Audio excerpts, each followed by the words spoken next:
एक समय की बात है। समरकंद नाम के शहर में एक आलीशान महल था, जिसमें एक राजकुमारी रहती थी, जिसका नाम जरीना था।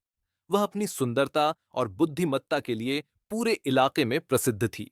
उनके पिता राजा बहराम ने राज्य के सभी योग्य राजकुमारों को निमंत्रण भेजा कि जो कोई भी उनकी बेटी की पहेलियां सुलझा लेगा, वही उनका दूल्हा बन सकता है। कई राजकुमार आए और गए, पर कोई भी जरीना की पहेलियों के जवाब नहीं दे पाया। तभी एक दिन शहर में आया एक नौजवान, जिसका नाम फरहाद था। फरहाद ने सभी पहेलियों के जवाब दिए और जरीना का दिल जीत लिया। राजा बहराम ने वादे के मुताबिक शादी की घोषणा कर दी। लेकिन पहेलियों का हल करने के बाद एक और मोड़ आया। जरीना की एक चाची थी, जो दरअसल एक जादूगरनी थी, और उसने फरहाद को एक नई चुनौती दी।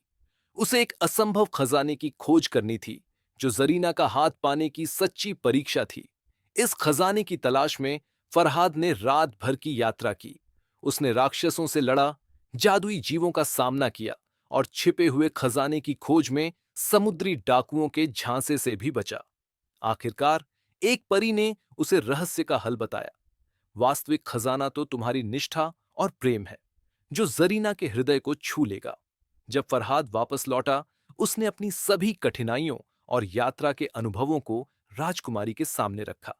जरीना और राजा यह सुनकर बहुत प्रभावित हुए, और राजकुमारी ने आखिरकार फरहाद को अपना दिल दे दिया।